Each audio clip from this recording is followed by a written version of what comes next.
todos muito bem-vindos! Começa mais um Diz Aí, você aí de casa é o meu convidado para ficar juntinho com a gente até o final. O programa de hoje vai falar também sobre saúde mental. Nosso tema é depressão, é coisa de cristão? Até rima o tema. E hoje vamos falar sobre este assunto. Vamos receber aqui uma psicóloga que já esteve conosco e voltou. Seja muito bem-vinda, Laísa!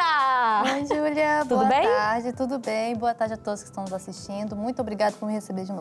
A alegria é toda nossa. Foi maravilhoso o outro programa. Já tivemos aqui feedbacks muito positivos e tinha que voltar, né, Laísa? Hoje falando sobre depressão, que também é um outro mal que assola a sociedade atual. Acho que talvez o próximo tema, já fazendo aqui o convite, no meio do programa, possa ser ansiedade. Também. Também é interessante, né? Já aborda o trio. Exatamente.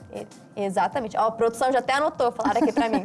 Mas já começando aqui o nosso tema, esclarecendo certas dúvidas, a começar pela definição, né? O que seria a depressão? Seria uma tristeza mais profunda, uma tristeza prolongada? Qual seria a definição dentro da psicologia, né, também? Exatamente isso que você falou. É uma tristeza profunda e prolongada. Não tem como você ficar triste, um pouquinho triste, e falar assim, ai, a gente escuta muito isso, tô depressivo. Não, gente, não é isso. Depressão é uma coisa muito mais grave e séria do que só uma tristeza que a gente sente no dia a dia. As emoções, elas são necessárias para equilibrar o nosso corpo e a nossa mente. Ninguém fica feliz o tempo inteiro, ninguém fica triste o tempo inteiro. Porém, quando isso acontece de uma tristeza profunda e bem prolongada por um tempo muito longo, essa tristeza te desmotiva a fazer certas coisas, não quer deixar você sair de dentro do quarto, você não quer ter contato com outras pessoas, é bom investigar porque pode ser um caso de depressão. Imagino que quando falamos também sobre depressão, existam várias concepções erradas sobre o tema. E quais seriam, assim, as principais? O principal é a tristeza, né? Sim, mas seriam outras, de repente, que a pessoa possa...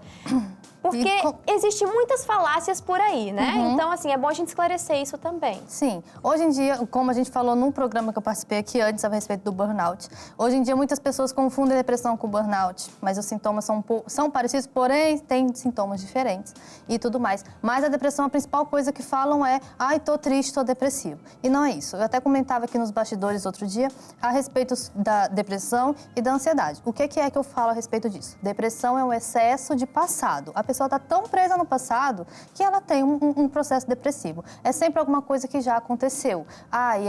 Eu perdi o emprego, terminei um relacionamento, não sei, infelizmente, há pessoas que sofrem aborto e ficam tão presas nas coisas, nos acontecimentos passados, que elas caem em uma depressão. E a ansiedade, só para esclarecer, já que não é o tema de hoje, mas só para deixar claro, a ansiedade geralmente é o excesso de futuro, uma preocupação exacerbada com o que vai acontecer, o que virá. Será que eu vou passar na faculdade? Será que eu vou conseguir arrumar um emprego? Será que eu vou conseguir me mudar de onde eu estou morando?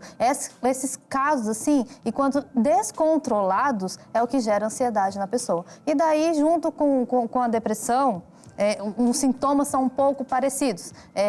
Ou a pessoa perde completamente o sono, ou a pessoa dorme demais. É sempre os dois extremos. Ou vai ser um, ou vai ser outro. Ou dorme muito, ou não dorme nada. Ou come demais, ou não come nada. Sempre um extremo ao outro. Os sintomas são muito parecidos, mas a diferença entre a depressão e a ansiedade é essa. Um é excesso de passado, o outro é excesso de futuro, falando assim, bem grosseiramente. E quando falamos de depressão, podemos entender como algo cíclico? Vai e acaba ou é algo permanente até o fim da vida? Vai e pode voltar? Vai e pode voltar, dependendo do seu comprometimento com o seu tratamento. Pessoas que têm depressão, fazem terapia, precisam de medicamentos. Não são todos os casos que precisam de medicamentos, mas alguns casos são mais graves, dependendo do grau da depressão, precisa de medicamento. Não é uma coisa para a vida toda. Com certeza você conhece alguém que faz terapia há 15, 20 anos, mas em algum momento o terapeuta dela já deve ter dado alta para ela e ela optou por continuar na terapia. Então, por isso, esse tempo prolongado de terapia. Ou, eu tomo remédio para depressão há 15 anos, mas em algum momento ela já deve ter tido alta desse remédio e teve uma recaída, talvez por só fazer uso do medicamento e não ter um tratamento psicoterápico junto. Então, só o medicamento também não vai fazer todos os efeitos. Até porque, Júlia, uma coisa que as pessoas acham é que depressão é só coisa da mente. e não é. Se uma pessoa que tem depressão, ela fizer um exame de sangue, as suas taxas hormonais vão dar completamente alteradas. Então, assim, quando chega uma pessoa para mim que eu já desconfio que ela tem depressão, ou que eu faço um teste e vejo que ela tem depressão, primeira coisa, compra um multivitamínico. Toma um multivitamínico, mal não vai te fazer. Outra coisa, vai tomar sol. Vitamina D produz ocitocina, que é o hormônio da felicidade. Então, só o fato de você tomar sol, você vai ficar um pouco mais feliz. Tem alimentação também, né? Exercício físico. Esse exercício físico é fundamental. Ah, mas eu não gosto de ser sedentário. Faz uma caminhada de 20 minutos. Sabe? Ai, não tem onde caminhar, caminha dentro do quarto. Fica indo e voltando, indo e voltando, indo e voltando. Já vai fazer algum efeito.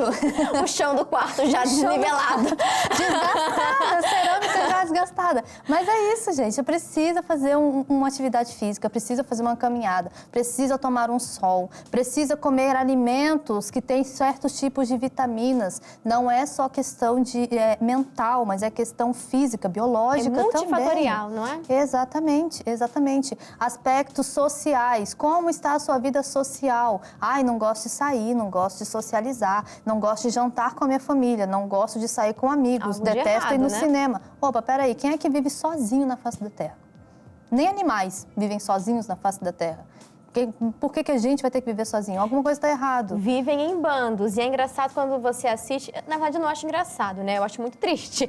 Porque quando a gente vê o bando e vê que tem algum animal rondando para querer comer ali, né? Para poder capturar o animal, você vê que ele vai buscar aquele que está lá isolado. Aquele que está doente, né? Aquele que já está, de repente, fraquejando, se isolando. A gente vê que esse é o estilo que o animal predador lhe busca. Agora, vamos trazer isso para o meio cristão. Sim. Quando você está sozinho, vamos colocar assim, na igreja, que você não se achega ali com o pastor. Não se envolve. Não se envolve. Que você percebe que tem alguma coisa errada, mas você não pede ajuda, você não pede conselho pastoral, você não busca um obreiro para te ajudar em oração. Você acha que o inimigo vai atacar o obreiro que está ali dentro do grupo de obreiros ajudando outros irmãos? Ou você acha que o inimigo vai atacar você que está sozinho, se sentindo fraco e que não está buscando ajuda?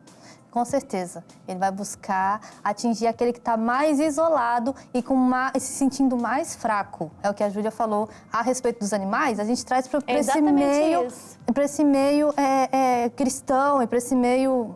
Não fugiu a palavra. Meio evangélico, né? Dentro da igreja. Exatamente. É que a pessoa, quando fala inglês, é assim, né? Às vezes foge. Fala, como é que fala em português? Exatamente. Tá nesse nível. Ai, mas é isso. Sim. Vão buscar atingir aquele que está sozinho. É exatamente isso. Exatamente. E quando falamos, já que você entrou no meio cristão, e é o nosso tema, né? A gente quer falar sobre a depressão. Espiritual. Pronto. Espiritual? Achei a palavra. No meio espiritual, gente. É isso. Já que entramos, então, no assunto espiritual, porque estamos falando sobre depressão, mas no meio cristão, né? Se isso é coisa de cristão, como que Deus enxerga a depressão, Laísa? Deus jamais vai apontar o dedo para você e falar assim, não estou na sua vida, por isso você está em depressão. Na Bíblia nós temos diversos casos de pessoas que passaram por depressão. Vamos lembrar que perfeito somente Jesus. Todos os outros são suscetíveis a passar por qualquer coisa que esteja aqui, porque a gente está na face da terra e aqui a gente tem problemas. Na Bíblia a gente teve Moisés, a gente teve Elias, Jó, Jonas. São todos exemplos de pessoas que passaram por momentos depressivos. Mas qual foi a diferença? Lá em Malaquias fala que existirá uma diferença entre aqueles que servem a Deus e aqueles que não servem. Muitas pessoas só pegam esse versículo para olhar para o lado financeiro, né? Já que está lá em Malaquias falando sobre dízimo e oferta. Mas vamos pegar esse versículo e trazer, princípio, né? Sim, e trazer para esse assunto aqui de hoje. Qual é a diferença entre aquele que serve a Deus e aquele que não serve? É que quando a gente passa por um problema, a gente sabe aonde recorrer. E a gente sabe que a gente vai ter ajuda. Aí está a diferença. Se você serve a Deus, você sabe aonde você pode procurar ajuda e você tem a certeza que você vai receber. Essa é a diferença para você que serve a Deus, tá? Então, não é porque você é cristão que você não está suscetível a ter depressão. Você pode ter, infelizmente. Infelizmente, você pode ter, mas você não pode se deixar abalar por isso. Perfeito, Laísa. E quando a gente olha para esses cenários, né, porque foram grandes homens de Deus, né, tinham um relacionamento com Deus, você falou de Jó, você falou sobre Elias, que é o clássico, né, Moisés, conversavam ali, Moisés, com Deus face a face, e mesmo assim veio esse momento que apesar de não estar ali a palavra depressão, a gente vê pelos sintomas, pelas Sim. características, né? E como que foi o tratamento de Deus para com essas pessoas e que a gente pode tomar como exemplo? E também aquilo que a Bíblia diz, aquilo que está na Escritura e a gente pode tomar como um auxílio da palavra para a nossa vida, para poder vencer a depressão. Então, eu até deixei anotado aqui que, por exemplo, com Elias, Deus ele não corrigiu Elias solitário e triste. O que Deus fez com Elias? Ele mostrou, contrapondo a solidão de Elias, Deus mostrou a história dele, atribuindo valor a ele, ao passado dele, a todas as obras que ele teve no passado dele, e especialmente mostrando para Elias o comprometimento que ele tinha com o futuro. E isso ajudou Elias a sair daquele processo de depressão. E é isso que faz completamente a diferença, gente. Vocês têm que confiar em Deus. Confiar em Deus é a chave. É a chave, é o segredo ali para sair de um processo depressivo, para sair de um processo de ansiedade, para sair do buraco. Vamos colocar a palavra clara aqui. Para sair do buraco. Você precisa confiar em Deus. Alguém mandou alguma dúvida e esse caso é do Mateus. E ele escreveu assim, ó, meu nome é Mateus, tenho 24 anos e cresci com minha avó, desde que me lembro. Nunca conheci meus pais, então minha avó assumiu o papel de mãe e pai para mim. Ela me educou, me guiou no caminho do Senhor e moldou quem sou. No entanto, há algumas semanas minha avó faleceu. Foi um golpe muito duro perder a única família que conheci. Tenho me trancado no meu quarto e há dias que eu mal consigo levantar da minha cama, muito menos comer ou fazer qualquer coisa produtiva. Isso tem me levado a faltar no trabalho, correndo o risco de ser até demitido. Mesmo quando tento me levantar e me preparar para sair, simplesmente não consigo. Parece ser algo impossível e estou perdendo as forças. Estou me sentindo completamente perdido e não sei mais o que fazer. Diz aí, Laísa. Só volta para mim. Quanto tempo tem que a avó dele faleceu? Ele disse que foi algumas semanas. Ok. A gente não pode caracterizar um luto já com depressão. O que a gente fala a respeito do luto? Você tem até de 8 a 10 meses para viver esse luto. E o luto precisa ser vivido. Precisa chorar? Chora. Precisa gritar e não quer que ninguém escute? Bota o travesseiro na cara. Mas grita. Tem que sofrer, tem que sofrer. Ai, mas que insensibilidade falar isso, mas é necessário sofrer para esse processo passar. Não é fácil, perder alguém realmente não é fácil, ainda mais a situação que você perdeu. Era sua avó, era como se fosse seu pai, sua mãe ali pra você, foi quem te criou e depois de já grande você perdeu ela. Mas o luto, ele precisa realmente ser vivido. E a gente fala que o luto tem 7 estágios. Eu vou ler aqui para vocês. O primeiro estágio é o choque e a negação, que é a fase inicial. É aquele baque, assim que a pessoa falece, e você nega, não é possível, como é que isso aconteceu e tudo mais. O segundo estágio é a raiva. O terceiro estágio é a negociação, ou barganha, que a gente chama. Por que ela? Por que não eu? Por que Deus levou ela e não me levou? Por que ela teve que ficar doente? Por que eu não fiquei? Meio que uma barganha mesmo.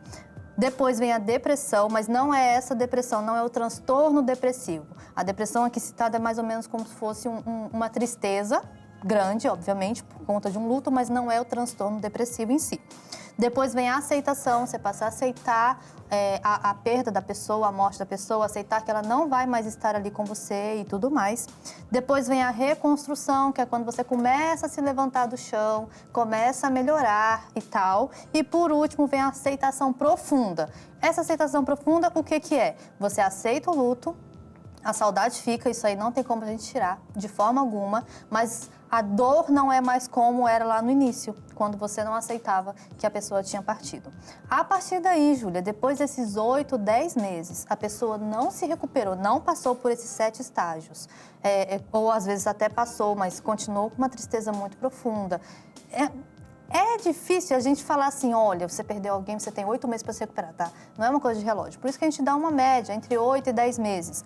Passado mais ou menos esse tempo, não superou de forma alguma, aí a gente começa a cogitar um luto patológico. Isso deixa de ser um luto normal por uma perda de alguém que você ama, e isso passa a ser uma patologia, infelizmente. Geralmente, junto com o luto patológico, vem também a depressão, geralmente.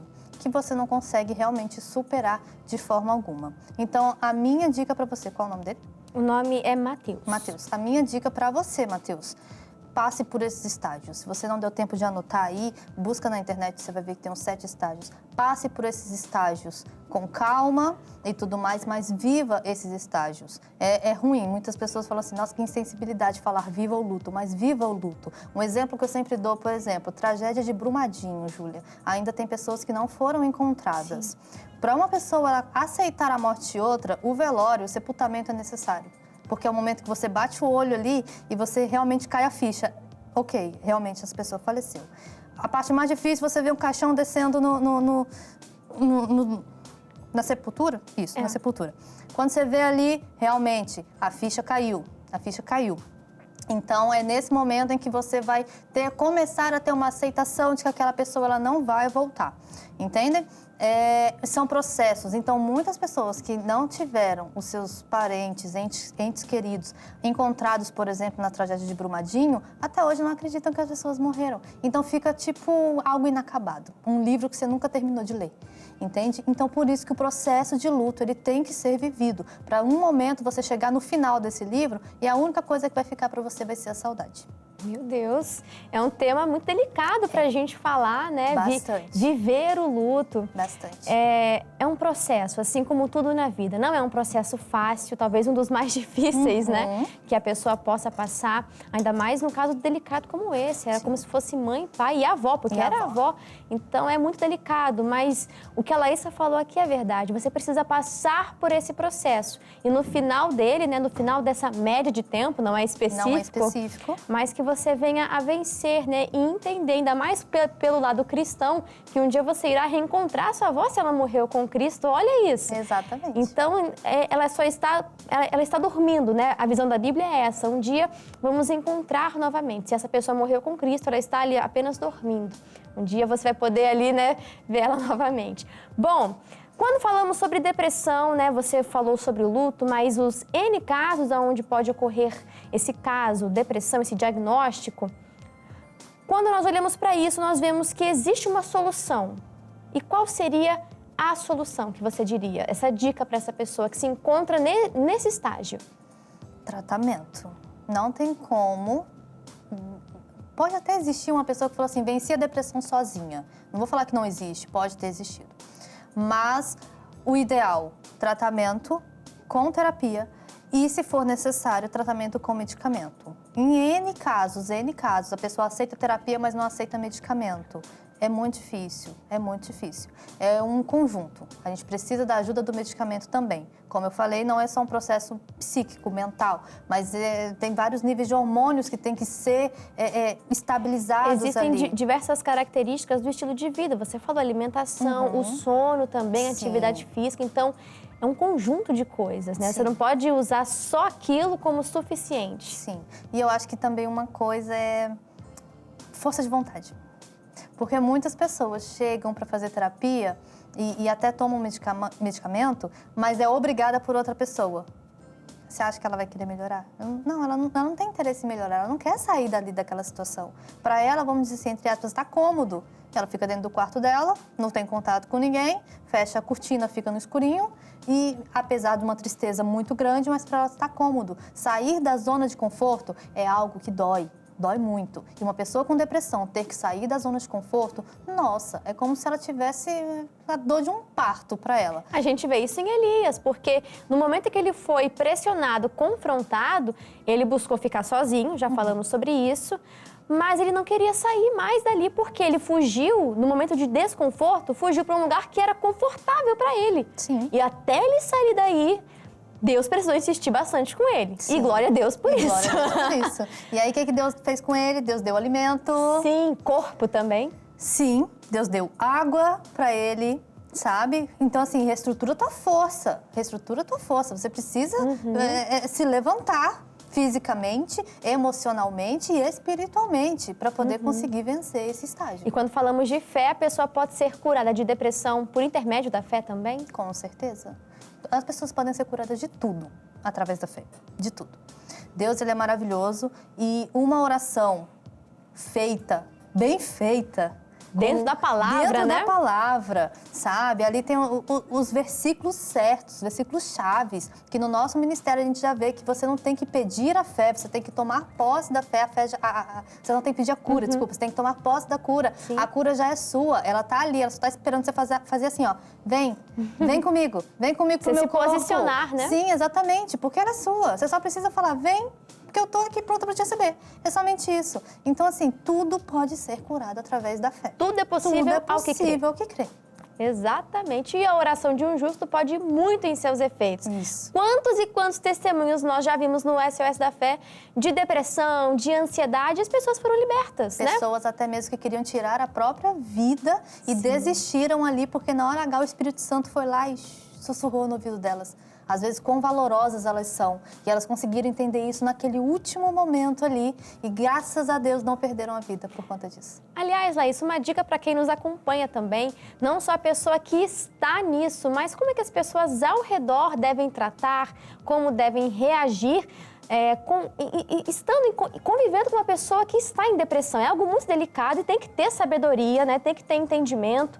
E a visão da psicologia e a visão da Bíblia, como deve ser o tratamento para a pessoa que está com depressão? Então, o acompanhamento da família e o apoio da família, isso é algo muito bom e interessante. Por quê? Porque se a família não está ali junto, se a família desmerece a dor daquela pessoa, dificilmente ela vai encontrar forças para sair daquele lugar. Por quê? Porque, tudo bem, hoje em dia a gente não escuta muito isso, sabe? Depressão, isso é frescura, isso é preguiça, porque a pessoa não quer sair de dentro do quarto. Isso é preguiça, a pessoa não tem ânimo para buscar um emprego, não quer continuar os estudos, no caso de jovens. Não tem vontade. Não tem vontade. Não, isso é tido como preguiça. E então, assim, quando a família não compra a briga junto ali com aquela pessoa para ajudar realmente ela para sair daquilo ali, se torna muito difícil. O apoio da família, o apoio de amigos, o apoio de pessoas que convivem com a pessoa que tem depressão é completamente fundamental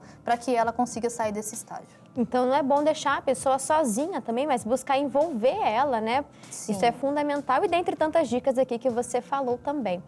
Bom, Laísa, já estamos nos encaminhando para o final, mas antes quero só fazer uma perguntinha, como se aquela câmera tivesse uma pessoa e aquela pessoa de repente está numa batalha, está quase entrando em depressão ou já foi até diagnosticada com isso. O que você diria? Que mensagem você daria para aquela pessoa? Tem solução. Acho que essa é a principal coisa, porque pessoas que estão em depressão, muitas vezes ela acha que o problema dela não tem solução, que a vida dela não tem mais solução. Então, o que eu tenho para dizer para você é: tem solução. Busque no Senhor, primeiramente, essa solução. Busca na palavra. A palavra fala muito a respeito de você buscar a Deus, que você vai encontrar e que Deus ele está ali para carregar o fardo junto com você. Que se você estiver em angústia, que você busque o Senhor, que Ele vai aliviar isso. Então, assim, busca primeiro na palavra e busca tratamento. Não é vergonha você buscar tratamento psicológico e não é vergonha você ter que fazer uso de medicamentos. Lembrando que isso é uma coisa temporária, não é algo para a vida inteira e que você consegue sair disso e aprender como lidar com isso para que futuramente você não precise entrar de novo nessa condição que você está hoje. Perfeito, Laísa. Muito obrigada pela sua participação. Agradeço. Volte sempre. Obrigada. E mais uma vez, e mais outra. Foi maravilhoso e tenho certeza que o pessoal de casa também amou. Obrigada. Antes da gente encerrar, passa aqui suas mídias sociais para quem se interessou, quiser acompanhar um pouquinho da sua vida, ministério, a senhora é esposa do pastor Davi Santos. Isso. Lá tem a mãe da Zoe, quem quiser ver um pouquinho ali. E quem quiser também atendimentos com a Vossa Senhoria, como que essa pessoa faz? Pode entrar no meu Instagram. Meu Instagram é psi, de psicóloga, psi.laissa, L-A-Y-S-S-A, Adrian, A-D-R-I-A-N. Aí pode me chamar no direct que a gente vê um horário para você ser atendido. Laísa, Deus te abençoe sua vida, ministério, seja uma bênção. A gente ficou muito feliz com a sua participação aqui hoje. Obrigada, Júlia. Pessoal de casa, ficamos por aqui. Um grande abraço para vocês e até a próxima, viu? Deus abençoe. Tchau. E aí, pessoal, curtiu esse vídeo? Então deixa o seu like, deixa aqui a sua opinião também lá nos comentários. Se inscreve no canal e também ativa o sininho. E se eu posso te dar um conselho, maratona todos os vídeos aqui do canal que você vai amar, vai enriquecer muito também a sua vida. Um beijo!